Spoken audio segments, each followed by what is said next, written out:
نحمده ونصلي ونسلم على رسوله الكريم أما بعد فأعوذ بالله من الشيطان الرجيم بسم الله الرحمن الرحيم وَلَنَبْلُوَنَّكُمْ بِشَيْءٍ مِّنَ الْخَوْفِ وَالْجُوعِ وَنَقْصٍ مِّنَ الْأَمْوَالِ وَالْأَنفُسِ وَالثَّمَرَاتِ وَبَشِّرِ الصَّابِرِينَ الَّذِينَ إِذَا أَصَابَتْهُم مُّصِيبَةٌ قَالُوا إِنَّا لِلَّهِ وَإِنَّا إِلَيْهِ رَاجِعُونَ أُولَئِكَ عَلَيْهِمْ صَلَوَاتٌ مِّن رَّبِّهِمْ وَرَحْمَةٌ وَأُولَئِكَ هُمُ الْمُهْتَدُونَ صدق اللہ العظیم۔ غوث اعظم بمنے بے سر و سامہ مددے قبلہ دین مددے کعبہ ایمان مددے انتظار کرم تست من عینی را اے خدا جو و خدا بین و خدا دا مددے بگرداب بلا افتاد کشتی ضعیفان و شکستہ را تو پشتی بحق کے خواجہ عثمان ہارون مدد کن یا معین الدین چشتی مدد کن یا معین الدین چشتی مدد کن یا معین الدین چشتی۔ الصلاۃ والسلام علیک یا رسول اللہ، الصلاۃ والسلام علیک یا نبی اللہ، الصلاۃ والسلام علیک یا حبیب اللہ وعلی آلک واصحابک یا نور اللہ صلی اللہ تعالی علیہ وسلم۔ کعبے کے بدر الدجا تم پہ کروڑوں درود، طیبہ کے شمس الضحیٰ تم پہ کروڑوں درود، شافع روز جزا تم پہ کروڑوں درود، دافع جملہ بلا تم پہ کروڑوں درود، دل کرو ٹھنڈا میرا وہ کفے پا چاند سا، سینے پہ رکھ دو ذرا تم پہ کروڑوں درود۔ آج عید کے بعد ہمارے اجتماع کا ہر سال نئے سال کے حوالے سے آغاز ہوتا ہے، اور 1996 سے لے کر اب تک ہمارا یہ اجتماع تسلسل کے ساتھ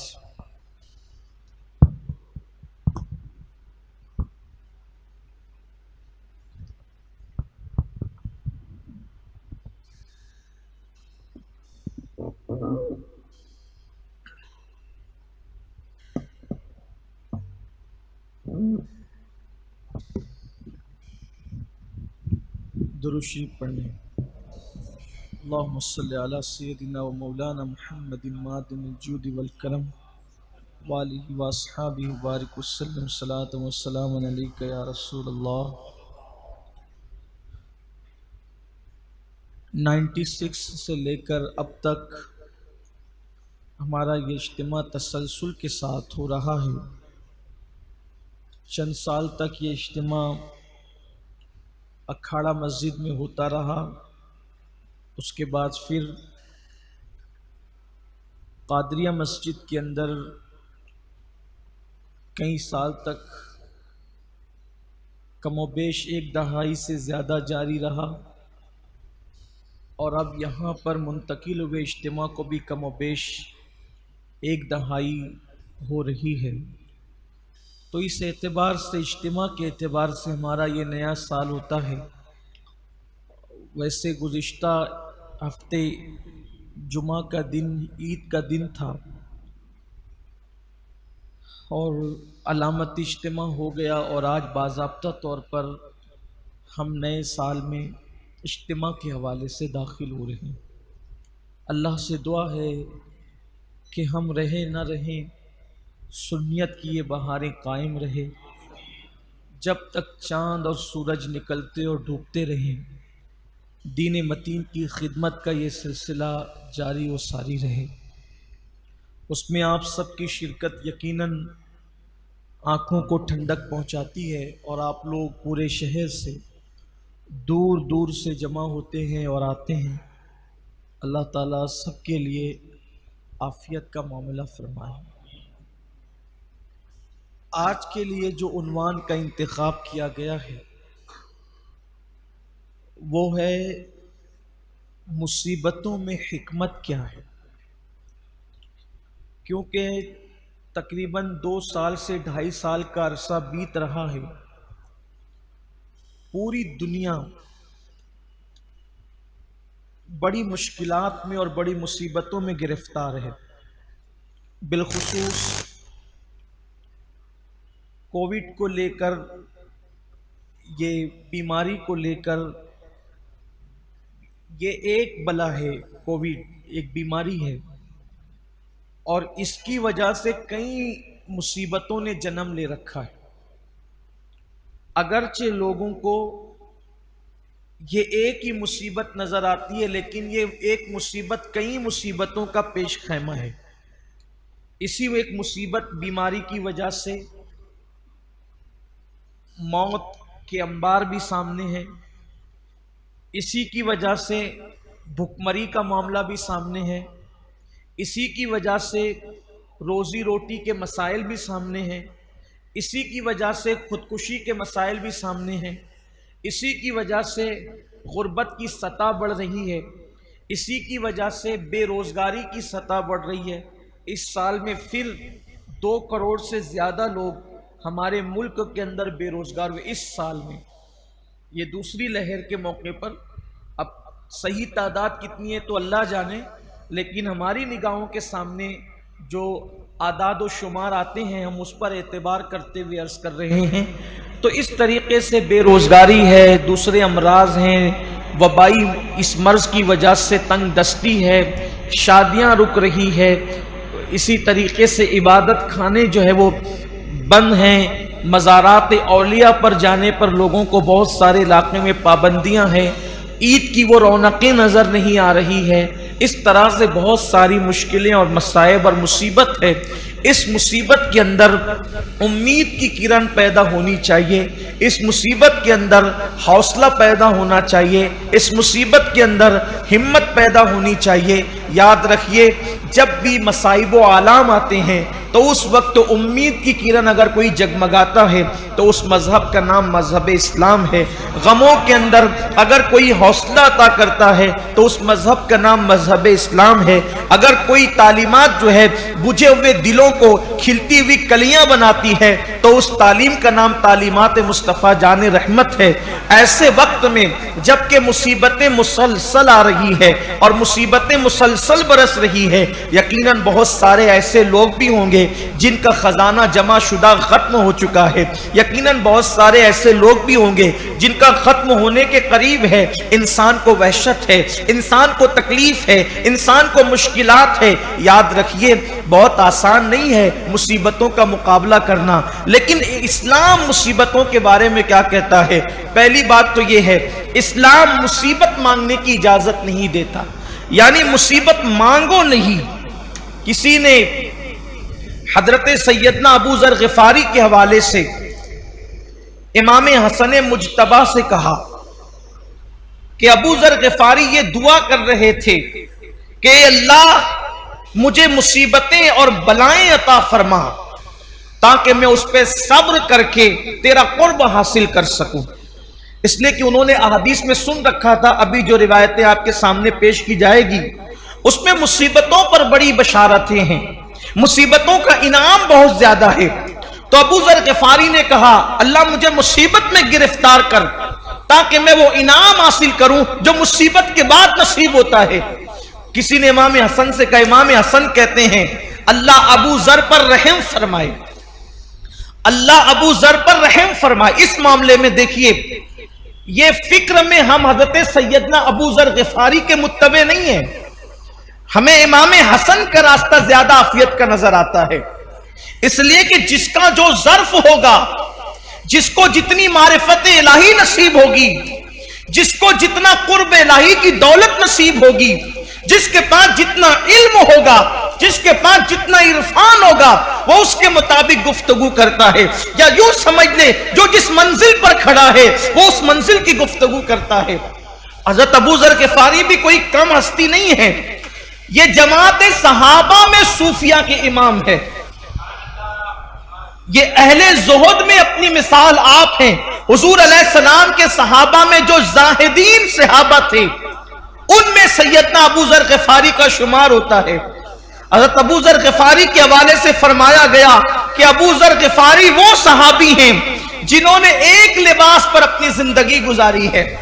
حضرت ابو ذر غفاری وہ صحابی ہیں جو اکثر و بیشتر بستر سے الگ رہتے تھے. یعنی جتنی دیر تھوڑی دیر کے لیے کچھ صحابہ سوتے تھے اس سے بھی آپ کنارہ کشی کرتے تھے. آپ کی زندگی بہت خوبصورت ہے، کسی موقع پر اس کا ذکر ہو سکتا ہے، اللہ توفیق دے. تو ابو ذر غفاری نے کہا اے اللہ مجھے مصیبتوں میں گرفتار کر. اس سے پتا چلا کہ مصیبتوں کی اہمیت کیا ہے، مصیبتوں کی لذت کیا ہے، مصیبتوں کا مقام کیا ہے. لیکن جب امام حسن سے کسی نے کہا، وہ تو مصیبت اور بلاؤں کی دعا کرتے ہیں، امام حسن نے کہا اللہ ابو ذر پر رحمت فرمائے، رحم فرمائے. ہم اتنے بڑے قد سے ہو گئے کہ اللہ سے مصیبت مانگنے لگے یا اللہ سے نعمت مانگنے لگے. ہم تو اللہ کے بندے ہیں، ہم یہ کہتے ہیں اللہ اگر تیری خوشی نعمت دینے میں ہے تو تو ہمیں نعمت عطا فرما، اور تیری خوشی مصیبت دینے میں ہے تو ہمیں مصیبت عطا فرما. ہمیں خوشی اور غم سے کیا غرض، ہم تو دینے والے ہاتھوں کو دیکھتے ہیں. دے کون رہا ہے؟ اور یاد رکھیے کہ بندہ صبر کر کے جو مقام حاصل کرتا ہے، نعمتوں پہ شکر کر کے بھی بندے کو وہ مقام مل جاتا ہے.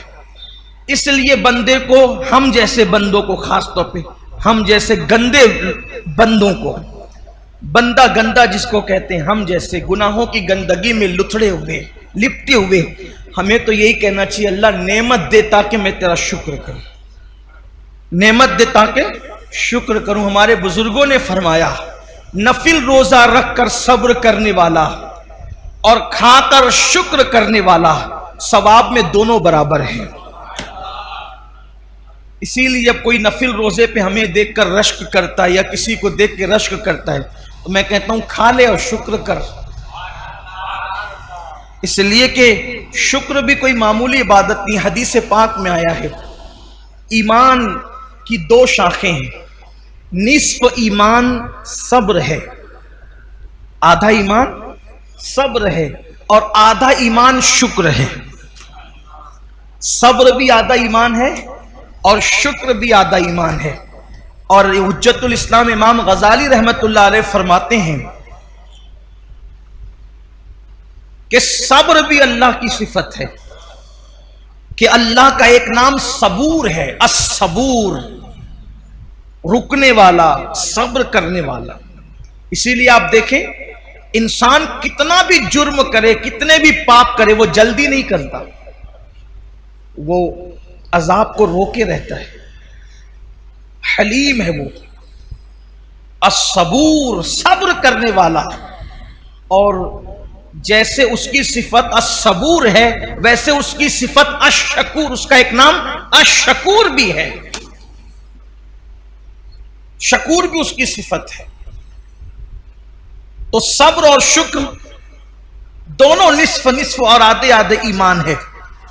اور صوفیہ کی زبان میں یہ کہیں کہ انسان کی زندگی کی گاڑی کے دو پہیوں کا نام ہے، ایک کا نام ہے صبر اور ایک کا نام ہے شکر. یہ گاڑی جنت کی پٹری پر چلتی ہے جس میں صبر اور شکر کے پہیے لگے ہوتے ہیں. اس لیے انسان کو جب مصیبت آئے تو صبر کرے، مانگے نہیں، آ جائے تو صبر کرے، اور نعمت ملے تو شکر کرے. تو آج ہمارا عنوان مصیبتوں میں کیا حکمتیں ہیں، لیکن اس کی شرط ہے صبر. آج ہم صبر پر گفتگو کریں گے، اور اگر آئندہ ہفتے اللہ نے توفیق اور زندگی دی تو پھر شکر پر، تاکہ دونوں پہیے ہمیں نصیب ہو جائے، صبر اور شکر۔ اللہ کے رسول علیہ السلام سے پوچھا گیا کہ یا رسول اللہ صلی اللہ علیہ وآلہ وسلم، اللہ مصیبتیں کس پر ڈالتا ہے، اللہ تکلیفیں کس پر ڈالتا ہے؟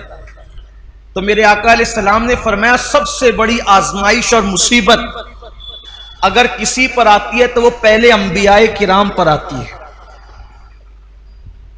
انبیاء سے بڑھ کر کوئی مصیبت میں نہیں رہتا۔ ہم لوگ کسی پر مصیبت دیکھتے ہیں تو بولتے او یہ تو اس کو کیے کی سزا مل رہی۔ اگر کسی کو کوڑ ہو جائے، کوئی کوڑی ہو جائے، کوڑ، کسی کو جزام ہو جائے، کوئی نابینا ہو جائے، اندھا ہو جائے، تو لوگ اس کے بارے میں مذہبی محفلوں میں بھی ڈسکس کرتے ہیں کہ اس کو اس کے کیے کی سزا مل رہی ہے۔ اللہ سے معافی مانگو، نہ کہا کرو۔ اس کی وجہ یہ ہے، اگر وہ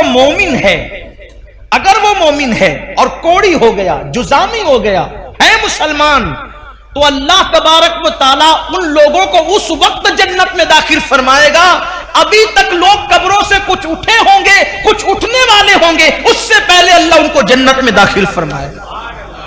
میں ابھی حدیث پڑھوں گا اس پر آپ کے سامنے۔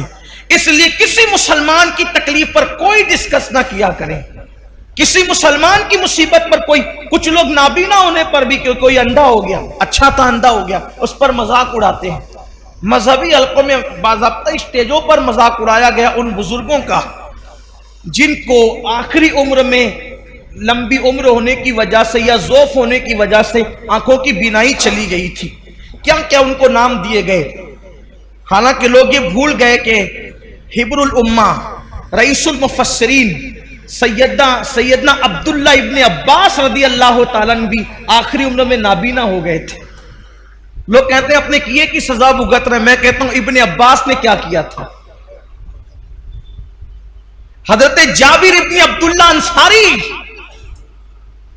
جن کے گھر حضور علیہ السلام کی دعوت مشہور ہے، آخری عمر میں وہ نابینا ہو گئے تھے۔ کئی صحابہ کے نام لیے جا سکتے ہیں جو آخری عمر میں نابینا ہو گئے تھے، لیکن یہاں تو بس علم نہیں ہے، بلکہ اگر کچھ پڑھا، ہم نے کچھ پڑھ بھی لیا ہے تو ہمارے علم پر ہماری جہالت غالب آتی ہے۔ کسی بھی مسلمان اور مومن کو تکلیف میں دیکھو، ہم نے کوئی اس پر ڈسکس نہیں کرنا، بس یہ دعا کرنا اللہ اس کی مشکل آسان کر دے اور ہمیں اس مصیبت سے بچا لے۔ جو لوگ نابینا ہو جائیں اور مسلمان ہے، جو نابینا ہو جائیں مسلمان ہے، یا پیدائشی نابینا ہو یا بعد میں اندھے ہو جائیں بڑھاپے کی وجہ سے یا کسی مرض کی وجہ سے، کسی تکلیف کی وجہ سے، ان کے لیے بشارت یہ ہے کہ اوروں کے لیے اللہ تبارک و تعالی کبھی کبھی تجلی فرمائے گا، یعنی کبھی کبھی پردے اٹھا کر کے ان کو اپنا دیدار کرائے گا۔ لیکن جو نابینا ہو گئے تھے، اللہ فرمائے گا میں نے تم سے آنکھیں چھین لی تھی اور تم نے اس پہ صبر کیا تھا، اب جب تک تم چاہتے رہو گے میں تمہیں دیدار عطا کرتا رہوں، جب تک چاہتے رہو گے میں تمہیں دیدار عطا، مگر شرط یہ ہے کہ وہ صبر کریں۔ دیکھو مصیبت آئے تو صبر شرط ہے۔ جو مصیبت میں واویلا کرے ناکام ہے، مصیبت میں شکوہ کرے ناکام ہے، مصیبت میں شکایت کرے ناکام ہے، لیکن جو صبر کرے، صبر اصل چیز ہے۔ صبر، سارے انعامات اس وقت ملیں گے جب وہ صبر کرے۔ آقا علیہ السلام نے فرمایا سب سے زیادہ مصیبت نبیوں پر آتی ہے، پھر جو نبیوں سے قریب ہوتے ہیں ان پر آتی ہے، پھر جو ان سے قریب ہوتے ہیں ان پر آتی ہے۔ یعنی مصیبتیں ہیں کس کے لیے؟ بلکہ ایک حدیث پاک یہ بھی ہے، اللہ کے رسول علیہ السلام وضو کر رہے تھے،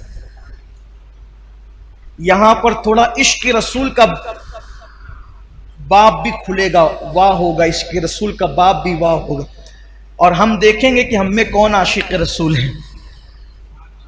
حضور علیہ السلام وضو فرما رہے تھے اور پانی حضور علیہ السلام کے وضو کا ڈھلان کی طرف بہ رہا تھا، وضو کا پانی ڈھلان کی طرف بہ رہا تھا۔ ایک صحابی تھے وہاں موجود، انہوں نے عرض کیا یا رسول اللہ صلی اللہ علیہ وآلہ وسلم میں آپ سے عشق کرتا ہوں، محبت کرتا ہوں آپ سے. حضور نے فرمایا صلی اللہ علیہ وآلہ وسلم, کیا کہا تم نے؟ حضور میں آپ سے عشق کرتا ہوں. کریم آقا جس کے کان لال کرامت ہے, دور و نزدیک کے سننے والے وہ کان لال کرامت پہ لاکھوں سلام. حضور علیہ السلام نے تیسری بار پوچھا کیا کہا تم نے؟ حضور میں آپ سے عشق کرتا ہوں. آقا فرماتے ہیں تو اگر تو واقعی مجھ سے عشق کرتا ہے تو مصیبت اور آزمائشوں کے لیے تیار ہو جا, کیونکہ جو ہم سے عشق کرتا ہے اللہ اس پر مصیبتوں کے دروازے کھول دیتا ہے, اللہ اس پر تکلیفوں کے دروازے کھول دیتا ہے. ہم سے محبت کرنے والوں پر آزمائش اور مصیبتوں کے دروازے اتنی تیزی سے کھلتے ہیں اور مصیبتیں اس کے پاس اتنی تیزی سے بھاگ کر آتی ہے, جیسے یہ وضو کا پانی تیزی سے ڈھلان کی طرف گر رہا ہے ویسے مصیبتیں تیزی سے اس کے پاس آتی ہے. اب آپ مجھے بتائیں, جب ہم عاشق ہی بنے ہیں, جب ہم نے عشق کا دعویٰ ہی کیا ہے, تو پھر ہم مصیبتوں سے گھبراتے کیوں ہیں, ہم بلاؤں سے گھبراتے کیوں ہیں؟ اس لیے کہ مصیبتیں تو عاشقوں کے لیے ہے, مصیبتیں تو محبوب سے محبت کرنے والوں کے لیے. آپ دیکھیں جس کو ہم مشکل کشا کہتے ہیں, پوری زندگی مشکل میں گزری, جس کو ابن مشکل کشا کہتے ہیں, اے دل بگیر دامن سلطان اولیاء یعنی حسین ابن علی جان اولیاء. پھر ان کی مصیبتیں دیکھ لیں, پھر سیدہ زینب پاک کی مصیبتیں دیکھ لیں, پھر جناب غازی عباس کی مصیبتیں دیکھ لیں, پھر اسی طریقے سے اونا محمد کی مصیبتیں دیکھ لیں, پھر سیدہ سکینہ کی مصیبتیں دیکھ لیں, اسی طریقے سے جو ہے اللہ اکبر سیدہ بی بی پاک سیدہ فاطمہ الزہرا کی ان کی خود کی مصیبتیں دیکھ لیں. ہمارے بزرگوں نے فرمایا 40 راتیں کسی پر ایسے گزر جائے, 40 راتیں کسی پر ایسے گزر جائے کہ اس پر کوئی مصیبت نہ آئے, وہ اپنے ایمان کی خیر منائے, وہ اپنے ایمان کا احتساب کرے 40 دن کے اندر. اب اس کو امام اہل سنت نے بہت خوبصورت انداز سے مزین کیا, فرمایا 40 راتوں میں تینوں میں سے کوئی ایک آنا چاہیے, علت, عین سے علت, قاف سے قلت, وال سے ذلت. علت, قلت, ذلت, 40 راتوں میں سے ایک مقام ایسا آنا چاہیے کوئی ایک رات میں. علت یا تو بیمار پڑ جائے, سر دردی ہو یا بخار آ جائے, کوئی بیماری ہو, پیر ہی دکھے, کانٹا ہی چبھے, کوئی نہ کوئی بیماری آ جائے. اگر بیماری نہ آئے, قلت, پیسے ختم ہو جائے. 40 راتوں میں کبھی کوئی ڈبہ بھی بچ جائے, ہم بھی خالی ہو گئے تو مشکل بھی آئے کہ یار کچھ لانا بھی ہے, جیب بھی خالی ہے. ذلت, کوئی ذلیل کرے. دیکھو اب یہاں اپنے ذوق کے مطابق بات کرنا چاہتا ہوں.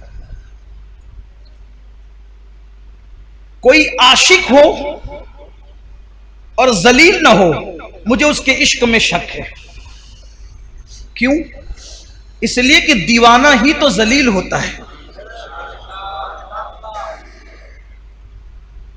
دیوانہ ہی ذلیل ہوتا ہے, فرزانے تھوڑی ذلیل ہوتے ہیں.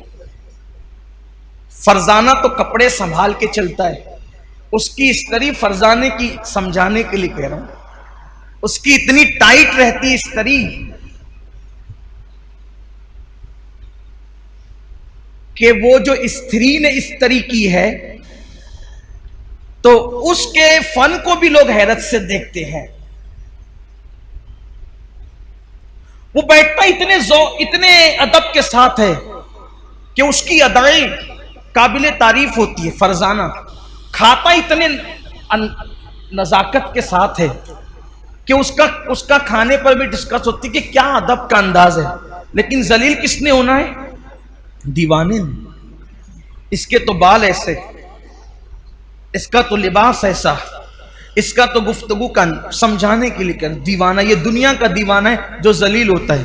ارے جو دنیا کی محبت میں دیوانہ ہوا جب وہ ذلیل ہوتا ہے تو جو سب سے بڑے محبوب اعظم,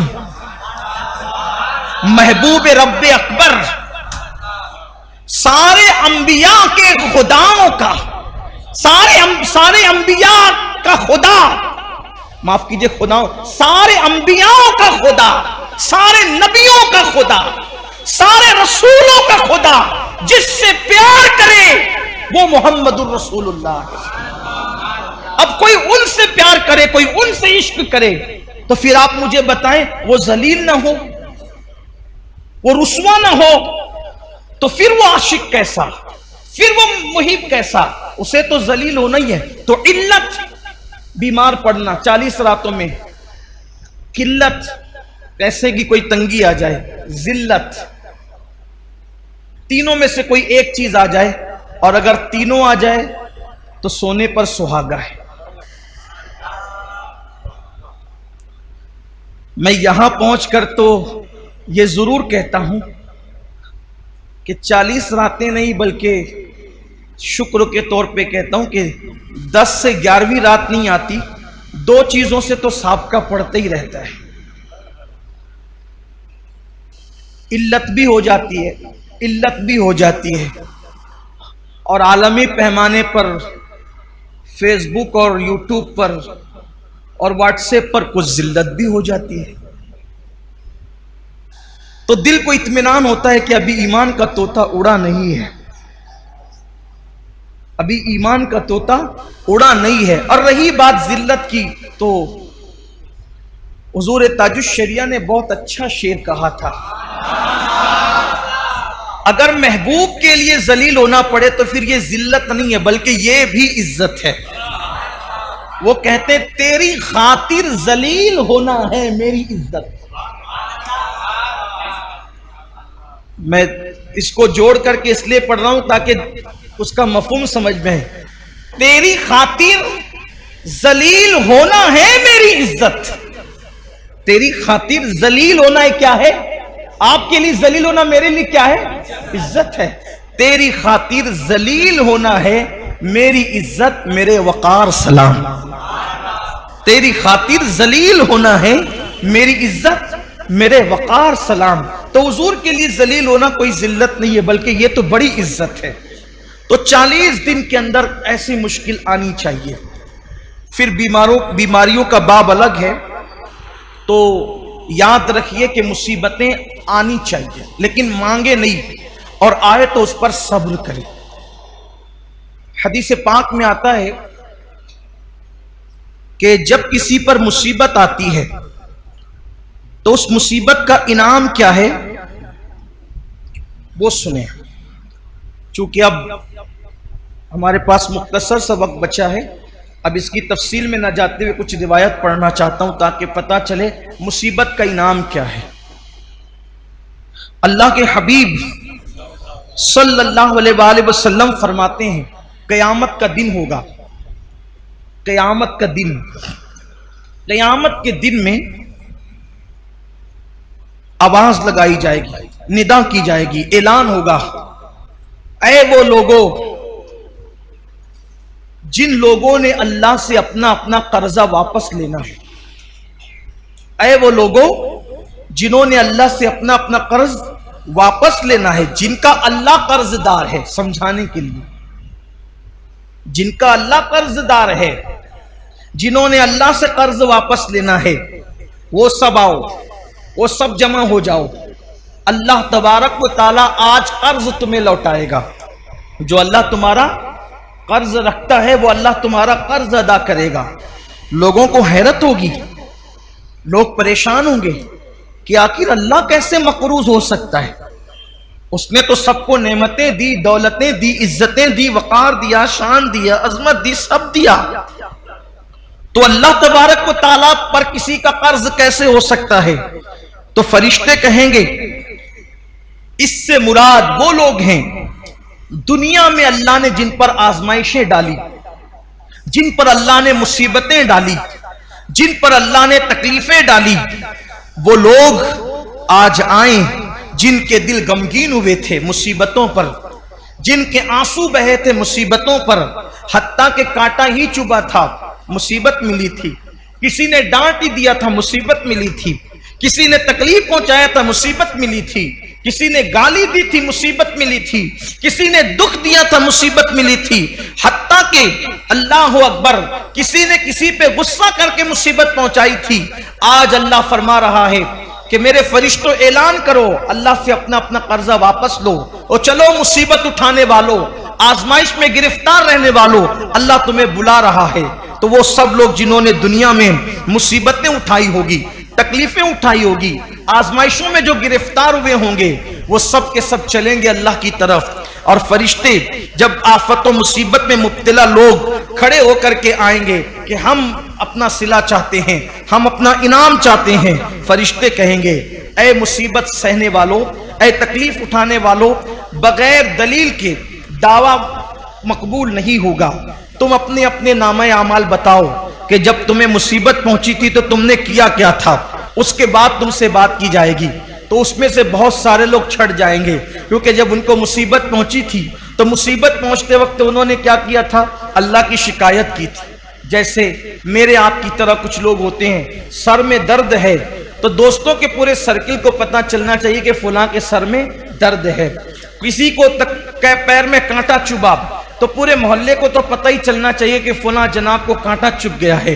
اسی طریقے سے بخار ہو گیا تو میں سمجھتا ہوں کہ پورے آفس اور جہاں جہاں کام کرتے ہیں سب کو پتہ ہونا چاہیے کہ بخار ہو گیا۔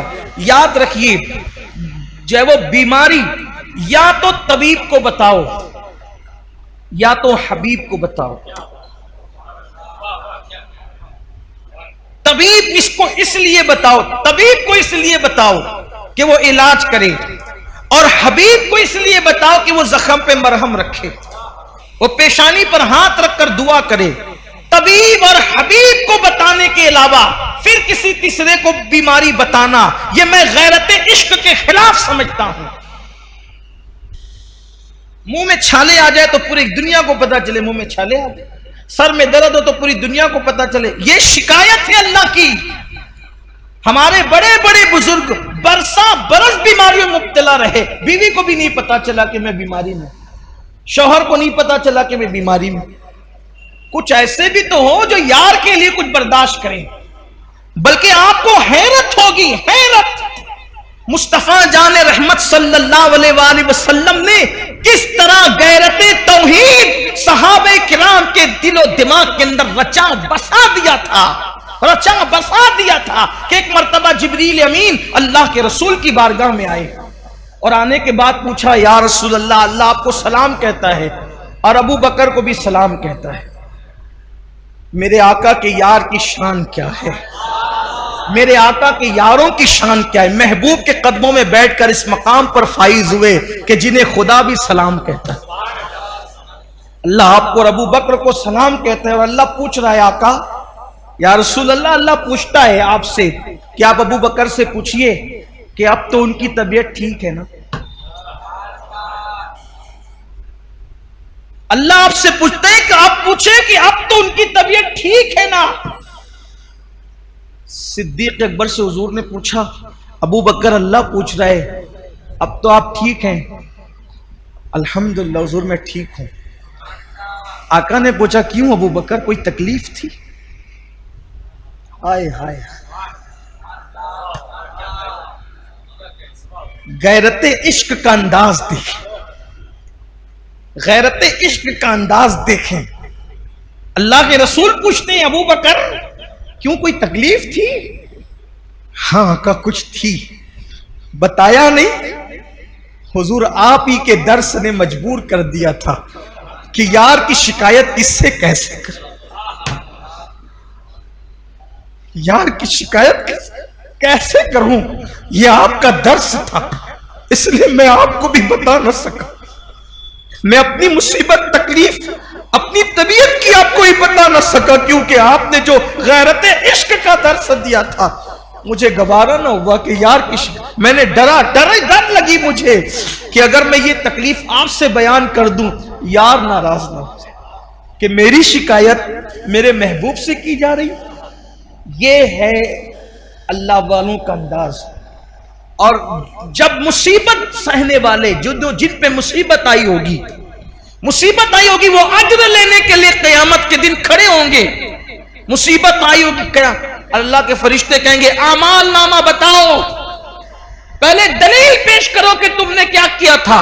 وہ اعمال نامہ کھولے جائیں گے، جب اعمال نامے کھلیں گے تو کہیں گے اس میں تو تم نے غصہ کیا اللہ پہ۔ کچھ لوگ کہتے ہیں نا اللہ کو میرا ہی گھر ملتا ہے بیماری کے لیے، معاذ اللہ، مارنے کے لیے میرا ہی بیٹا ملا تھا، میری بیوی ملی تھی۔ ارے تیری کیا بیوی اور تیرا کیا بیٹا، واللہ اگر خدا اس کو پیدا نہ کرتا تو وہ تیری بیوی کب ہوتی، اللہ نہ دیتا تو وہ تیرا بیٹا کب ہوتا، اللہ نہ دیتا تو وہ تیرا مال کب ہوتا، اور تو کون ہے؟ قرآن کہتا ہے کہ تو بھی اللہ کی ملکیت ہے، تو بھی اللہ کا مال ہے، اپنی کیا اوقات ہے؟ تو اجر ضائع نہ کرو واویلا کر کے، مصیبتوں پر جو اجر ملنے والا ہے اللہ تعالیٰ کی شکایت کر کے ضائع نہ کرو۔ صدیق اکبر جیسا ظرف تو نہیں ہو سکتا لیکن کچھ تو سیکھو۔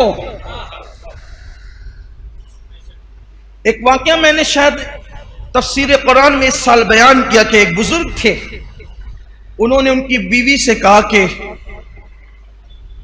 میں تمہیں طلاق دے دینا چاہتا ہوں۔ بیوی نے کہا کہ کیوں؟ کہا کہ اس لیے کہ جب سے شادی بھی تم بیمار نہیں پڑتی ہو، اور یہاں طلاق اس لیے دی جاتی کہ جب سے شادی بھی سب سے بیماری پڑی رہتی ہے۔ یہ بھی ہے نوبت ہے، اور جو کسی کی بیماری پر اس کو دکھ دے تو وہ بھی بیمار ہوگا، اور ایسا بیمار ہوگا کہ کوئی علاج نہ کر سکے۔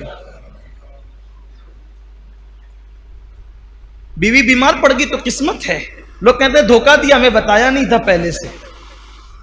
ٹھیک ہے بتا دیا جاتا تو اچھا ہوتا، لیکن اگر نہیں بتایا تو وہ تو محبوب آ گئی اللہ کی تیرے گھر میں۔ جن کو بیماریاں دی جاتی وہ محبوب ہوتے، جن کو مصیبت دی جاتی وہ محبوب ہوتے، جنہیں تکلیف دی جاتی ہے محبوب ہوتے۔ بزرگوں نے کہا اگر فرعون کو کبھی سر درد ہوتا تو کبھی خدا ہونے کا دعویٰ نہ کرتا۔ فرعون پر کبھی ایک وقت تو بھوکے رہنے کی نوبت آتی تو کبھی خدا ہونے کا دعویٰ نہ کرتا۔ اس کو چڑھایا تھا نعمتوں نے، نعمتوں پہ وہ سرکش ہوا۔ اور اکثر دیکھ لیجئے جتنے سرکش آپ دیکھیں، کبھی یہاں ایک خاص بات کہنا چاہتا ہوں، ہو سکتا ہے شاید آپ اس کی لذت محسوس کریں۔ کسی فاقہ کش نے کبھی خدا ہونے کا دعویٰ نہیں کیا، کسی بیماری میں مبتلا رہنے والے نے کبھی خدا ہونے کا دعویٰ نہیں کیا، کسی کمزور اور ناتواں نے کبھی خدا ہونے کا دعویٰ نہیں کیا۔ ہاں اگر آپ کو جھوٹے خدا ملیں گے تو وہ عیش پرستوں میں ملیں گے، اور اگر اللہ کے اولیاء ملیں گے تو فاقہ کشوں میں ملیں گے۔ کمزور اور ناتوانوں میں ڈھونڈ لو اللہ کے ولی، اور مالدار اور عیاشوں میں ڈھونڈ لو جھوٹے خداؤں کی ایک قطار مل جائے گی۔ اسی لیے تو کہا گیا کہ کھڑے ہو کر پیٹ بھر کر نفل نماز پڑھنے سے افضل ہے کہ بھوکے رہ کر بیٹھ کر پڑھے۔ اس لیے کہ جب انسان بھوکا رہتا ہے تو اللہ کے انوار اس کے پیٹ میں داخل ہوتا ہے، خدا کا نور پیٹ میں اترتا ہے۔ ایک طویل عنوان ہے، بہرحال عرض کر رہا تھا کہ جلدی جلدی گفتگو سمیٹی جائے، بہت خوبصورت سا عنوان ہے لیکن آئندہ ہفتے کے لیے نہیں رکھیں گے، اسی محفل میں اس کو ختم کریں گے۔ انہوں نے کہا کہ تم جب سے بیمار پڑی ہو، جب سے تم شادی ہوئی تم پہ بیماری نہیں ہے۔ اس نے کہا بس یہی بات ہے، کہ اگر تم اللہ کی بندی پیاری بندی ہوتی تو ضرور تمہیں کوئی نہ کوئی تکلیف آتی، لیکن کوئی تکلیف تمہیں میں نہیں دیکھتا، اس کا مطلب تم مردود ہو مردود، اور مردود کو اپنے گھر میں کیسے رکھو۔ اس نے کہا اگر یہی بات ہے تو ذرا کمرے میں آ جائے، میرے خاص کمرے۔ وہ بزرگ کو خاص کمرے میں لے گئی، اور جب اپنی پیٹھ سے کپڑا ہٹایا تو ناسور تھا اور اس میں کیڑے چل رہے تھے۔ بزرگ نے کہا یہ کیا ہے؟ کہا یہی بیماری ہے، یہی تکلیف ہے، ہم مجھے بتایا نہیں۔ کہا یار کی شکایت کرتے ہوئے شرم آتی تھی، اللہ کی شکایت کیسے کرتی؟ بیماری بتاتی تو ہو سکتا یار کہتا کہ میری شکایت کر۔ بہت نازک بارگاہ ہے، لوگ کیا سمجھتے ہیں؟ بارگاہ الوہیت بہت نازک ہے، بہت نازک ہے۔ ایک بار سید الطائفہ جنید بغدادی نے کہا اللہ میں نے کبھی شرک نہیں کی۔ شرک کہتے ہیں اللہ کے ساتھ کسی کو شریک، اللہ کے برابر کسی کو مرتبہ دینے میں، بہت نازک۔ اور محبوب اور مقبول بندوں کے لیے تو بہت نازک ہے۔ پل صراط پر سے گزرنا آسان ہے، راہ محبت سے گزرنا مشکل ہے۔ پل صراط سے، پھر جملہ کو دل پہ لکھ لیں، پل صراط سے کم ہمت لوگ بھی گزر جائیں گے، لیکن راہ عشق سے کم ہمت لوگ نہیں گزر سکتے۔ وجہ آپ کہیں گے وہ کیسے؟ پل صراط سے گزرنے کے لیے کسی کی دعائیں کام کر جائے گی، کسی کا ہاتھ پکڑ کے اتارنا کام کر جائے گا، ٹھیک؟ کسی کی دعا ہوگی رب سلم رب سلم، ٹھیک؟ کسی کا ہاتھ ہوگا اتار دیا جائے گا، اور وہ کسی کون ہوگا؟ استاد زمن نے کہا ہے نا، اسی لیے میں بھی کسی کہہ رہا ہوں، کرے چارہ سازی زیارت کسی کی، بھرے زخم دل کے ملاحت کسی کی، سرے حشر آسی مزے لے رہے ہیں، شفاعت کسی کی ہے رحمت کسی کی۔ یہ کسی کسی کی بات تو کبھی کبھی محبوب کے لیے عشق میں اشارے کرنے میں بھی بڑی لطف اور لذت کے معاملات ہوتے ہیں، اور کوئی ہاتھ پکڑ کے اتار رہا ہے، کوئی رب سلیم کہہ کے، ٹھیک؟ پل صراط سے کم ہمت لوگ بھی گزر جائیں گے، لیکن راہ عشق سے کم ہمت آدمی گزر ہی نہیں سکتا، کیونکہ جو پل صراط سے گزار رہا ہے جب وہی خود امتحان لینے پر آ جائے تو کون گزر سکتا ہے؟ پھر اس کے لیے تو حسین جیسا کلیجہ چاہیے، پھر اس کے لیے تو منصور حلاج جیسا کلیجہ چاہیے، پھر اس کے لیے تو جنید بغدادی جیسا کلیجہ چاہیے، پھر اس کے لیے تو عبد القادر جیلانی جیسا کلیجہ چاہیے۔ پل صراط پر جو سلم سلم کی دھاڑس بندھا رہا ہو، اگر وہی امتحان لینے راہ عشق میں کھڑا ہو جائے تو پھر گزرنا کسے ہے؟ اسی لیے نمازی بننا آسان ہے، سائیں بننا آسان ہے، ساجد بننا آسان ہے، اور مسکین بننا آسان ہے، فقر حاصل کرنا آسان ہے، زہد حاصل کرنا آسان ہے، عالم بننا، محدث بننا، مفسر بننا آسان ہے، لیکن عاشق بننا سب کے بس کی بات نہیں ہے۔ ہر انسان ہر ڈگری پا لیتا ہے، لیکن عشق کی ڈگری سوائے اہل ہمت کے کسی کا کام ہی نہیں ہے، اس لیے کہ ہر ڈگری والا بچنا چاہتا ہے، عشق کی ڈگری والا جلنا چاہتا ہے۔ بے خطر کود پڑا آتش نمرود میں عشق، عقل ہے محو تماشائے لبے بام ابھی، اللہ اکبر۔ اور عشق جلنے کی بات کرتا ہے، عشق دھونی رمانے کی بات کرتا ہے، عشق گمنے کی۔ دیکھو دانائی کہتی ہے مشہور ہو جا، عشق کہتا ہے گم ہو جا۔ دانائی کہتی ہے بچ جا، عشق کہتا ہے مٹ جا۔ دانائی کہتی ہے عزت پالے، عشق کہتا ہے ذلیل ہو جا۔ اور اس کی مثال دیکھیں، ایک ہدایت کی بخشش میں سب ملے، اس لیے کہ بلال ہند اور حسان الہند کے عشق کے نقوش و نگار پھیلے ہوئے اس کتاب کے اندر۔ دیکھو لوگ باقی رہنا چاہتے ہیں اور عشق مٹنا چاہتا ہے، کہتے ہیں مٹتے مٹتے نام ہو ہی جائے، ایسا گما دے ان کی ولا میں خدا ہمیں، ڈھونڈا کریں پر اپنی خبر کو خبر نہیں۔ خود سے ہی گم ہو جانا چاہتا ہے۔ اے دل یہ سلگنا کیا، سلگنا کیا، سلگنا کیا۔ سلگنے اور جلنے میں دو چیز ہوتی ہے۔ جب سگڑی سلگائی جاتی ہے تو کچھ آگ جلتی ہے، کچھ دھواں ہوتا ہے، لیکن جب پھر پر جلنے لگتی ہے تو دھواں ختم ہو جاتا ہے۔ میرے امام چھوٹی شروعات کی آگ کی بات نہیں کرتے، بلکہ وہ بڑی جو شعلہ جوال ہے اس کی بات کرتے تھے۔ اے دل یہ سلگنا کیا، جلنا ہے تو جل بھی اٹھ۔ اے دل یہ سلگنا کیا، جلنا ہے تو جل بھی اٹھ۔ دم گھٹنے لگا ظالم، کیا دھونی رمائی ہے۔ یہ دھواں دھواں کیا ہو رہا ہے، اس سے میرا دم گھٹ رہا ہے۔ ارے جل، پھر پھر جل، جیسے آگ آسمان سے باتیں کرتی وہ آگ چاہتا ہوں۔ اور کون سی آگ پھر وہ لگتی ہے؟ کہتے ہیں اے عشق تیرے صدقے جلنے سے چھٹے سستے، جو آگ بجھا دے گی وہ آگ لگائی ہے۔ الروح فدا کا فزد ہر کا، یک شولہ دیگر برزن عشقا، مورا تن من دھن سب پھونک دیا. یہ جان بھی پیارے جلا جانا نہیں جلا جانا، یہ جان بھی پیارے جلا. عشق وہ ہے، بہت نازک مارگاہ عشق کی. اور یہ تو سنیوں کی زندگی کا عنوان ہے جس کا لوگ مذاق اڑاتے ہیں. ہمیں خوشی ہوتی ہے جو اس لیے کہ عشق ہی والوں کا مذاق اڑایا جاتا ہے. مجنو ہی کا مذاق اڑایا گیا، فرہاد ہی پر تان کسے گئے، اویس ہی کو پتھر مارے گئے، بلال ہی کو گھسیٹا گیا. یہ تو عاشقوں کے مقدر ہے. سید الطائفہ جنید بغدادی نے کہا اللہ میں نے کبھی شرک نہیں کی. بتا رہا تھا کہ وہ کتنی نازک بارگاہ ہے.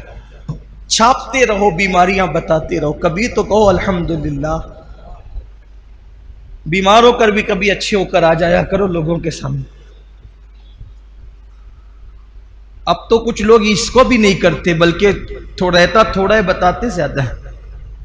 وہ ڈاکٹر پھر کم کر کے بتاتے نہیں آپ نے زیادہ بتا دی. کچھ لوگ نوکری پر جانے کے لیے بہانہ کرتے، ابھی نہیں ہو رہا ہے نوکریوں پہ جانے کے لیے. اچھے لوگ بھی جو ہے وہ پوزیٹیو کی رپورٹ کووڈ کی منگا لیتے، پوزیٹیو کی منگا لیتے.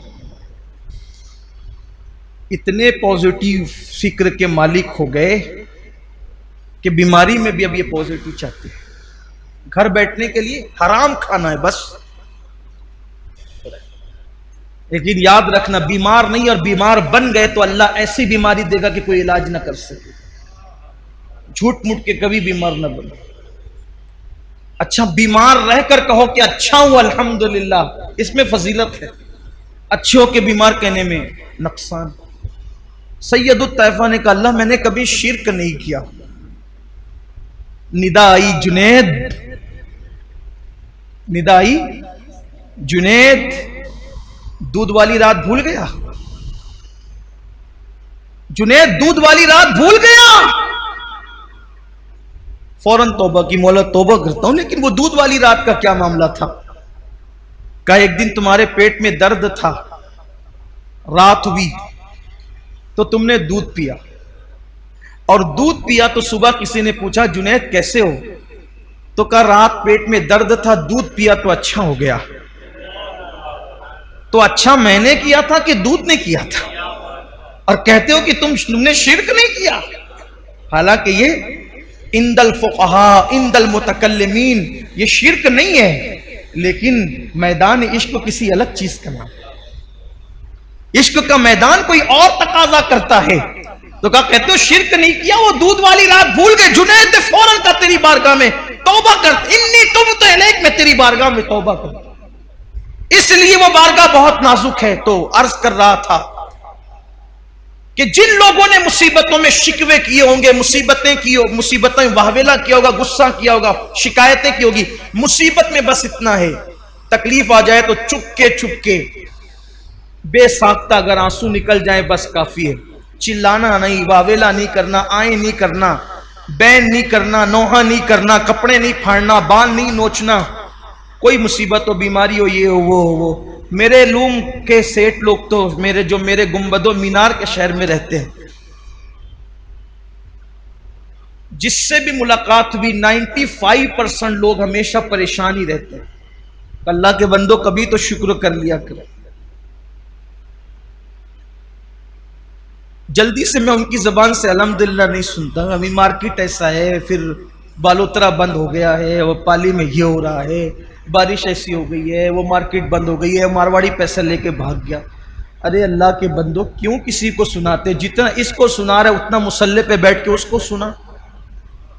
مسئلہ جہاں حل ہونا ہے سنانا بھی وہیں چاہیے. باقی رہے یہ وہ تو پھر الحمدللہ کہہ کے آگے بڑھو. اچھا ایک بات میں اور بھی دیکھ رہا ہوں کہ جب کسی سے پوچھا جاتا ہے تو لوگ کہتے ہیں الحمدللہ علی کل حال.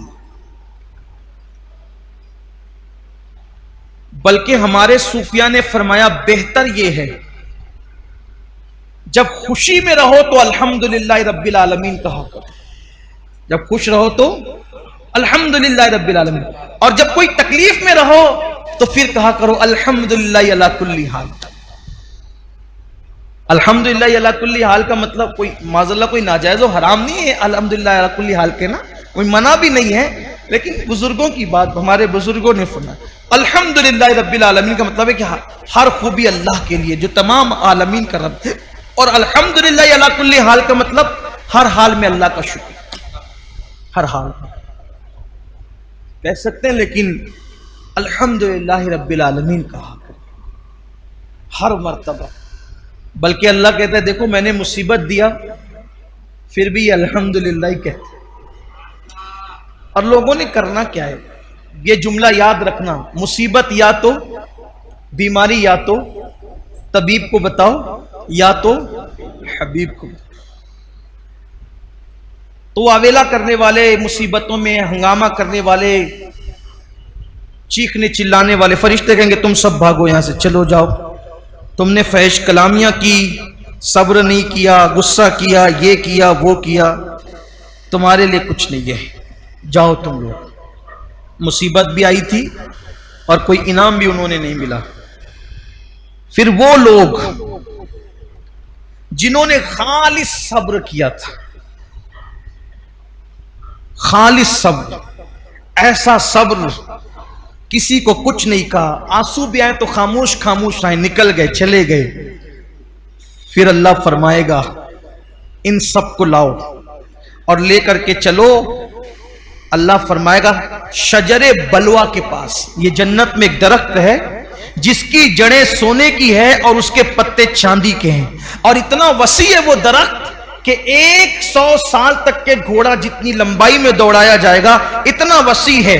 اللہ تعالیٰ فرمائے گا ان کو کہو یہاں بیٹھے، اس درخت کے نیچے جنت میں بٹھائے گا اللہ تعالیٰ، وہ سب جنت میں اس درخت کے نیچے بیٹھیں گے، پھر اللہ تبارک و تعالیٰ اپنے حسن سے نقاب ہٹائے گا جیسا کہ اس کی شان ہے، اور اللہ فرمائے گا اب میرا دیدار کرو، اور میرا دیدار کرو اس لیے کہ دوست تو دوست ہی سے گفتگو کرتا ہے، یار یار ہی سے باتیں کرتا ہے، اب مجھ سے باتیں کرو اور میں تم سے باتیں کروں گا۔ پھر اللہ تبارک و تعالیٰ اب ان سے گفتگو فرمائے گا، کلام فرمائے گا جیسا کہ اس کی شان ہے۔ اللہ فرمائے گا اے میرے صابر بندے اور بندیوں، جب میں نے تم پر آزمائش ڈالا تھا تو تم میرے نزدیک ذلیل نہ تھے، تم میرے نزدیک رسوا نہ تھے، بلکہ میں نے تم پر مصیبت اس لیے ڈالی تھی، تم تو عزت والے تھے، لیکن میں تم پر مصیبت اور آزمائش اس لیے ڈالتا تھا تاکہ میں تم پر مصیبت اور آزمائش ڈال کر کے تمہارے گناہوں کو ختم کر دوں، اور اس مصیبت کی برکت سے تمہارے گناہوں کو مٹا دوں، تمہارے گناہوں کو ختم کر دوں۔ لیکن اے میرے بندو، تم نے وہ ساری مشکلیں، ساری مصیبتیں میری محبت میں جھیلی، آج میں تم کو بے حساب اجر عطا کروں گا، بے حساب ثواب عطا کروں گا۔ اور پھر اس کے بعد اللہ تبارک و تعالیٰ فرمائے گا اے نابینا لوگوں، اے کوڑ والے، اے جزام والے، آؤ، اور اللہ تبارک و تعالیٰ ان سے فرمائے گا اللہ اکبر کہ جس کو ایک بیماری تھی اس کو ایک جھنڈا دو، جس کو 2 مصیبت تھی اس کو 2 جھنڈے دو، جس کو 3 مصیبت تھی اس کو 3 جھنڈے دو، تو جس کی مصیبت جتنی ہوگی اس کو اتنے جھنڈے دیے جائیں گے، ایسے جھنڈے جو عمرہ اور حکمہ کے ساتھ ساتھ چلتے ہیں عزت کے لیے۔ اور پھر ان کو اللہ اکبر جنت سے نکال کر میدان محشر کی جب وہ سیر کرائی جائے گی، تو جب میدان محشر کی سیر ان کو کرائی جائے گی تو محشر والے دیکھ کے کہیں گے یہ اتنی عزت، اتنے وقار، اتنی شان و شوکت کے ساتھ جو آ رہے ہیں یہ کون سے نبی ہیں، یہ کون سے شہید ہیں؟ تو اس وقت کہا جائے گا نہ یہ نبی ہیں، نہ یہ شہید ہیں، نہ یہ شہادت کا مقام پاتے ہیں، نہ یہ انبیاء کے گروہ سے ہیں، یہ وہ عام لوگ ہیں جن پر اللہ نے دنیا میں مصیبتیں ڈالی تھی، آزمائش ڈالے تھے، اور اللہ کے لیے انہوں نے صبر کیا تھا، اللہ نے ان کو آج یہ مقام عطا فرمایا، اور آج اللہ تبارک و تعالیٰ نے ان کو یہ عظمتیں عطا کی۔ اس وقت لوگ تمنا کریں گے کاش ہم پر بھی کوئی مصیبت آتی، اور حتیٰ کہ ایسی مصیبت آتی کہ اللہ اکبر ہمیں کینچیوں سے کاٹ دیا جاتا، اور پھر اس کے بعد پھر یہ ہوگا، اللہ فرمائے گا لے جاؤ ان کو جنت کے دروازے پہ لے جاؤ۔ وہ جنت کا دروازہ کھٹکھٹائیں گے، مالک خازن جنت حضرت رضوان کہیں گے کون ہو تم لوگ؟ تو دوسرے فرشتے کہیں گے یہ وہ لوگ ہیں جن پہ اللہ نے مصیبت اور آزمائش اور تکلیفیں ڈالی تھی اب ان کو جنت میں داخل کیا جائے. تو وہ کہیں گے کہ ابھی تو پورے لوگ قبر سے اٹھے بھی نہیں. یہ دوسری روایت پڑھ رہا ہوں. ابھی پورے لوگ قبر سے اٹھے نہیں, ابھی میزان نہیں رکھا گیا, اعمال نہیں تولے گئے, ابھی سب لوگ قبر سے باہر نہیں آئے, ابھی میدان محشر گویا کہ پوری طرح سے سجا نہیں, اور تم یہ کہتے ہو کہ انہیں جنت میں داخل کرو. تو کہیں گے یہ اللہ کا حکم ہے. اللہ تعالیٰ نے اعلان کیا ہے کہ جن پہ اللہ نے آزمائش, مصیبت اور تکلیف دنیا میں ڈالی تھی اور انہوں نے صبر کیا تھا, اللہ تعالیٰ ان کا نام اعمال کھولے گا ہی نہیں, ان کا نام اعمال میزان پہ رکھا ہی نہیں جائے گا, ان سے کچھ حساب ہی نہیں ہوگا, ان سے کچھ پوچھا ہی نہیں جائے گا, ان سے کچھ نہیں کہا جائے گا, اور وہ سیدھا جنت میں داخل ہوں گے. ان کے لیے جنت کے دروازے کھول دیے جائیں تاکہ یہ سکون اور چین کے ساتھ اپنے اپنے محلات کے اندر, جنتی گھروں کے اندر بیٹھیں. اور پھر میرے آقا علیہ السلام فرماتے ہیں وہ لوگ 500 سال پہلے سب جنت میں چلے جائیں گے, حتیٰ کہ لوگوں کا ادھر حساب و کتاب ہو رہا ہوگا, اور وہ جنت میں بیٹھے بیٹھے وہ سب مشاہدہ کر رہے ہوں گے حساب و کتاب کا. تو اس وقت صحابہ کرام رضوان اللہ تعالی علیہ مجمعین نے عرض کیا کہ یا رسول اللہ کون سی چیز میزان پر سب سے زیادہ بھاری ہوگی, یا رسول اللہ کون سی چیز میزان پر سب سے زیادہ بھاری ہوگی. تو میرے آقا صلی اللہ علیہ وآلہ وسلم نے فرمایا کہ سب سے زیادہ اگر کوئی چیز میزان پہ بھاری ہوگی تو وہ آزمائشوں پہ صبر کرنا بھاری ہوگی, اور جو دنیا میں جتنا صبر کرے گا اللہ اس کے لیے پل صراط کو اتنا چوڑا فرما دے گا. اس لیے اپنی زندگی کے اندر صبر کو, مصیبتوں اور اللہ سے دعا کرو کہ مصیبت نہ آئے, اور مصیبت آئے تو صبر, بیماری آئے, پیسے کی قلت ہو, اللہ نہ کرے اولاد نہ ہو, اولاد ہو تو نافرمان ہو, اگر صبر کرو, کسی سے شکایت نہ کرو. آخری میں عرض کرنا چاہتا ہوں, اگر کوئی مصیبت آتی ہے تو مصیبت اللہ کے قریب کرنے کے لیے, اگر ہم مسلمان ہیں, مومن ہیں, اللہ کے پسندیدہ بندے ہیں, تو مصیبت اللہ سے قریب کرنے کے لیے. جیسے لوہے کے اندر, لوہے کو جب بھٹی کے اندر ڈال دیا جاتا ہے تو بھٹی سے نکلنے کے بعد لوہا کیسے چمکنے لگتا ہے, ایسے مومن آزمائش اور مصیبت کی بھٹی میں ڈالا جاتا ہے, چمکنے لگتا ہے. اللہ کا جو جتنا قریبی ہوگا وہ اتنا آزمائش میں گرفتار ہوتا رہے گا. جب آزمائش میں آ جاؤ تو اللہ سے دعا کرو کہ اللہ ہمیں صبر دے. اگر ایک بزرگ کی آزمائش بتاؤں تو حیرت ہوگی, لیکن ایک بات عرض کرتا ہوں آخری روایت پڑھنے سے پہلے. حضرت زکریا علیہ السلام اللہ کے پیغمبر, امام غزالی رحمت اللہ علیہ نے اس کو لکھا ہے مکاشفۃ القلوب کے اندر.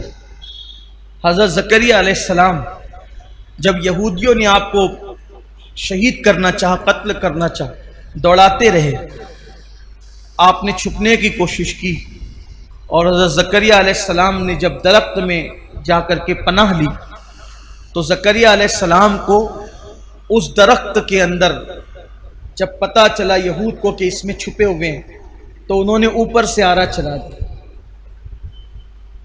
جب آرا چلایا تو سر پہ, جب آرا سر پہ, سوچئے ذرا سر کے بال کوئی کھینچ لی تو کیا کیفیت ہوتی ہے. آرا جب چلنے لگا تو حضرت زکریا علیہ السلام نے آہ کی, ارشاد ہوا زکریا اگر تم نے دوبارہ آہ کی آواز نکالی تو اپنے محبوبوں کی فہرست سے تمہارا نام نکال دیا جائے.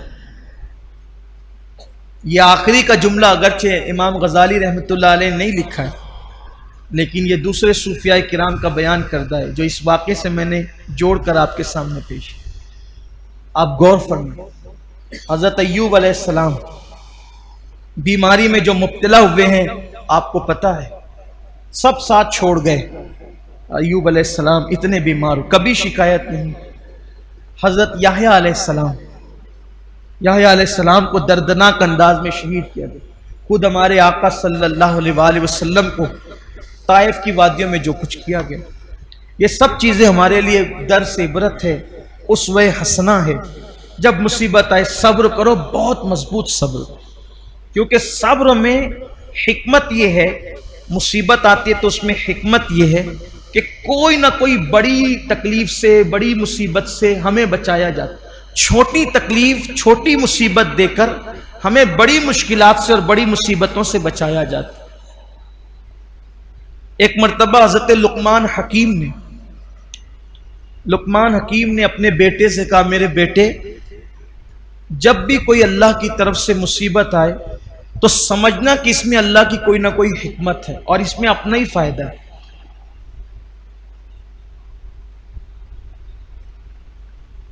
تو جب یہ بات سنی حضرت لقمان حکیم کے بیٹے نے، کہنے لگے، ابا مجھے یہ بات بالکل سمجھ میں نہیں آتی ہے کہ آخر مصیبت میں کیا حکمت ہو سکتی۔ کہ بیٹا اس پہ صبر کرنا، کبھی واویلا نہیں کرنا، کبھی ہنگامہ آرائی نہیں کرنا۔ اس کو لگا کہ ابا مجھے ابھی وہ یقین کی منزل حاصل نہیں ہوئی ہے جو یقین کی منزل اللہ تعالیٰ نے آپ کو عطا کی۔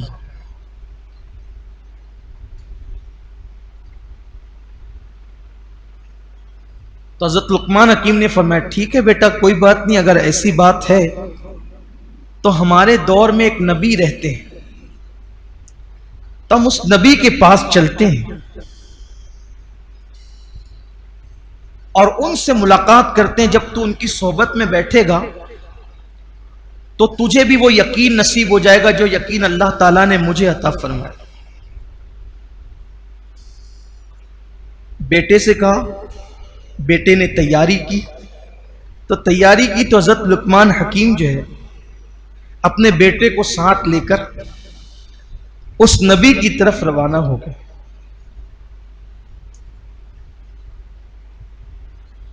جب اس نبی کی طرف روانہ ہوئے، بیٹے کو یہ کہ بھئی ان کی صحبت میں بیٹھے گا، باتیں سنے گا تو یقین پیدا ہوگا، ایک کھچر ساتھ لیا بیٹے کے لیے، کھچر اپنے لیے ساتھ لیا، کھانا ساتھ لیا، پانی ساتھ لیا، لے کر کے چلے۔ چونکہ وہ نبی اس دور کے دور رہتے تھے تو یہ لوگ جب رستہ چلے تو پانی بھی ختم ہو گیا، کھانا بھی ختم ہو گیا۔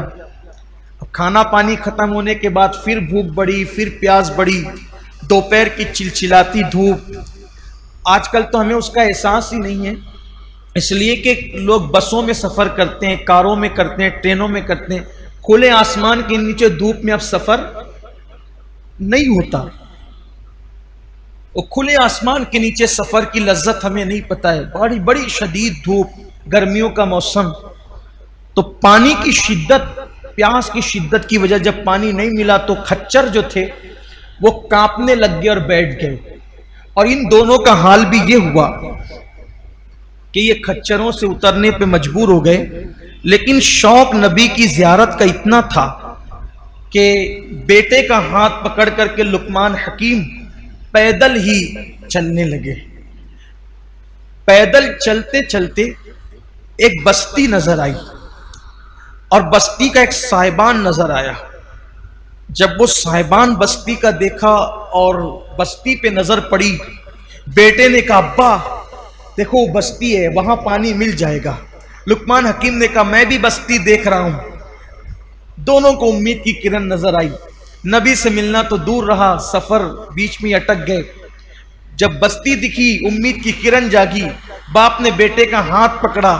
جیسے ہی بستی پہ نظر تھی، آگے چل رہے تھے، ایک جانور کی ہڈی جنگل کے اندر پڑی ہوئی تھی، اس ہڈی پر زوردار پیر بچے کا پڑا تو وہ ہڈی پیر میں ایسی چبھی کہ اندر سے گھس کر اوپر کو باہر نکل گئی۔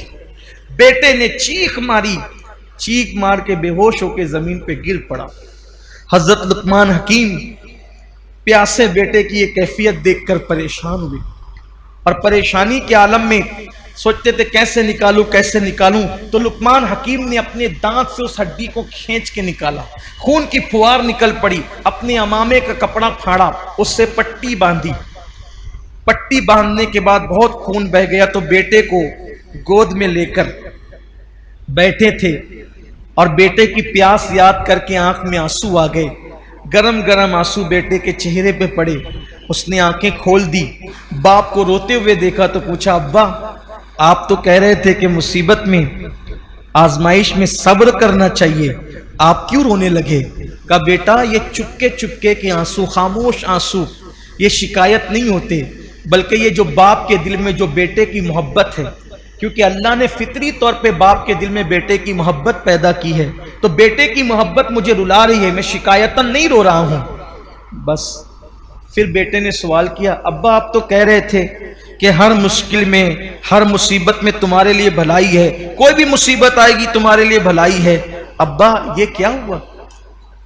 نبی سے ملنے چلے تھے، کھچر بھی بیمار پڑ گئے، پیدل جا رہے تھے، ہڈی چپ گئی، زخمی کر دیا، آپ کہتے تھے مصیبت میں بھلائی ہے، اتنی مصیبتیں چلی آئی کوئی بھلائی نظر نہیں آتی۔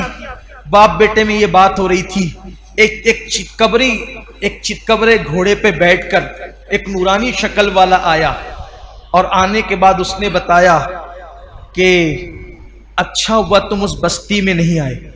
جب اس نے کہا اس بستی میں نہیں آئے تو لقمان حکیم نے اور ان کے بیٹے نے دیکھا اب تو وہاں کوئی بستی نہیں تھی۔ کرے وہاں تو بستی تھی؟ کہا ہاں، اللہ نے ہمیں حکم دیا تھا کہ اس بستی کو پلٹ دو۔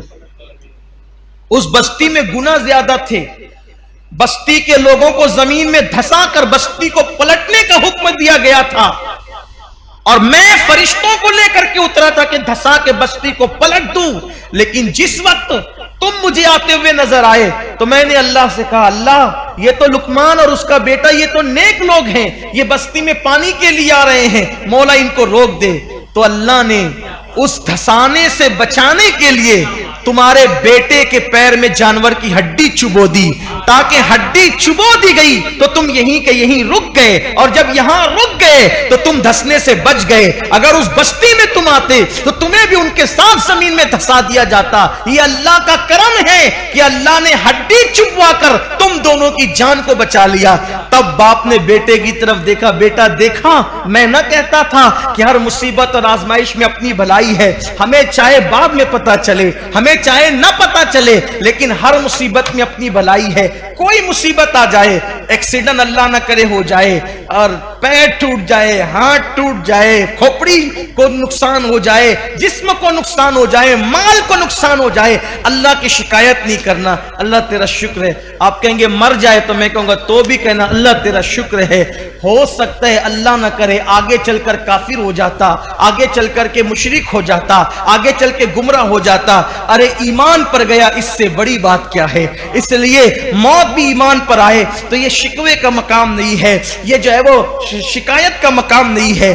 تو اس کے بعد پھر وہ جبریل امین نے اپنا ہاتھ اس کے پیر پہ مس کیا، اس کا پیر فوراً اچھا ہو گیا۔ جو کھچر اور برتن خالی پڑے تھے وہاں ہاتھ پھیرا، کھچر بھی اٹھ کر کھڑے ہو گئے، پانی اور کھانا سب آ گیا۔ اور کئی دن تک سفر کر کے نبی سے ملنے چلے تھے اس لیے کہ بیٹے کا یقین پختہ ہو، لیکن بیٹے کا یقین اب اس واقعے سے پختہ ہو چکا تھا۔ جبریل امین نے دونوں کو اٹھایا اور اٹھا کر کے ان کی بستی میں رکھ دیا۔ کئی دنوں کا فاصلہ پلک کے جھپکتے وہ بھی طے ہو گیا۔ اس لیے کوئی مصیبت، یہ کووڈ بھی، کورونا بھی، چاہے بیماری ہو چاہے جو ہو، اس میں بھی اللہ کی کوئی نہ کوئی حکمت ہے۔ لاک ڈاؤن بھی، اس میں بھی اللہ کی کوئی نہ کوئی حکمت ہے۔ اور بھی کوئی مشکل ہو اس میں بھی اللہ کی کوئی نہ کوئی۔ اتنا دل پہ لکھ لے، دل کی تختی پر، میرا اللہ اپنے بندوں سے 70 ماؤں سے زیادہ پیار کرتا ہے۔ جب میری ماں میرا برا نہیں چاہتی تو میرا اللہ میرا کیسے برا چاہ سکتا ہے؟ جس نے ماں کے سینے میں دل رکھا ہے، جب وہ میرا ماں کا دل بنایا کس نے؟ اللہ نے۔ تو جب وہ بنایا ہوا دل برا نہیں چاہتا میرا، تو بنانے والا میرا کیسے برا چاہ سکتا ہے؟ اس لیے کوئی نہ کوئی حکمت ہوگی۔ بیماری میں، تکلیف میں ہمیں نہیں پتا، اس لیے اللہ کا حال میں شکر ادا کرنا چاہیے۔ اور شکر کیسے ادا کرنا چاہیے؟ انشاءاللہ اللہ نے چاہا تو ہم آئندہ ہفتے اس پر گفتگو کریں گے۔ کہنے سننے سے زیادہ اللہ عمل کی توفیق عطا فرمائے۔ گفتگو کے درمیان اگر کوئی غلطی لغزش خامی ہو گئی تو اللہ تعالیٰ معاف فرمائے. استغفر اللہ ربی من کل ذنب واتوب الیہ. مرکز پر جامع آل رسول جاری ہے ماشاءاللہ، تقریباً 250 بچے پڑھتے ہیں. آپ بھی اپنے بچوں کو اسکول پڑھانے کے ساتھ ساتھ حافظ، قاری، عالم بنانا چاہتے ہیں تو ایک وقت کا مدرسہ آپ اپنے بچوں کو یہاں ضرور بھیجیں تاکہ آپ کے بچے اسکول پڑھتے پڑھتے عالم، حافظ، قاری بھی بن سکیں. اور ساتھ ہی ساتھ جامعہ قادریہ نجم العلوم کل وہاں انشاءاللہ پڑھائی وہاں بھی کل سے شروع ہو جائے گی. تو آپ اپنے بچوں کو اگر مدرسے میں جہاں قیام و طعام کے ساتھ ساری سہولیات ہے اگر اس میں آپ اپنے بچوں کو داخل کرانا چاہتے ہیں تو اس کا داخلہ بھی شروع ہو چکا ہے. ہماری کوشش یہ ہوتی ہے کہ شہر کے بچے زیادہ سے زیادہ عالم دین، حافظ قرآن، مفتی اور بنے تاکہ ہمارے شہر کے اندر دین و سنیت کا کام زیادہ سے زیادہ مضبوط سے مضبوط تر ہو سکے. تو میں آپ سے گزارش کرتا ہوں کہ اپنے بچوں کو جو ہے ضرور بھی ضرور اس میں داخلہ دلوائیں. اور ایک خوشخبری آپ کے لیے ہے، چونکہ لاک ڈاؤن کا معاملہ چل رہا ہے تو بہت زیادہ بھیڑ باہر اکٹھا کرنے کی اجازت نہیں ہے اور اچھا بھی نہیں لگتا. تو الحمدللہ پرسوں کے دن جب پرسوں کے دن یعنی جمعرات کو بدھ کو پرسوں کے دن بدھ کو غریب نواز کے پیر و مرشد سیدی خواجہ عثمان ہرونی رضی اللہ تعالیٰ کے عرس کے موقع پر حضور غریب نواز کے نام سے غریب نواز ہاسپٹل کی بنیاد رکھ دی گئی ہے سنی دعوت اسلامی کی جانب سے. الحمدللہ سامنے کی جو زمین ہے، جو کارخانہ تھا، وہاں پر غریب نواز ہاسپٹل کی بنیاد رکھ دی گئی ہے. اب آپ سب دعا کریں، کل سے انشاءاللہ امید ہے کل پرسوں سے اس کا کام شروع ہو جائے گا تو یہ کام جلد سے جلد مکمل ہو جائے انشاءاللہ. یہاں تمام جدید طبی سہولیات فراہم کی جائے گی اور ہر امیر، غریب، مسلم، غیر مسلم سب کا علاج یہاں سے کیا جائے گا. آپ لوگوں کی دعاؤں کی شدید ضرورت ہے اور آپ حضرات اپنی نمازوں میں خاص دعا کریں کہ سنی دعوت اسلامی کے جتنے منصوبے ہیں اللہ تعالیٰ تمام منصوبوں کو جلد سے جلد خیر کے ساتھ پائے تکمیل تک پہنچائے. رسالت کے پروانوں ہر سنیچر کو بعد نماز عشاء سنی دعوت اسلامی کے عالمی مرکز اسماعیل حبیب مسجد میں سنی اجتماع ہوتا ہے. آپ حضرات پابندی کے ساتھ اس میں شرکت فرمائیں. سنی دعوت اسلامی کی website sunni dawat islami.net پر وزٹ کریں اور بہت ساری دینی معلومات حاصل کریں.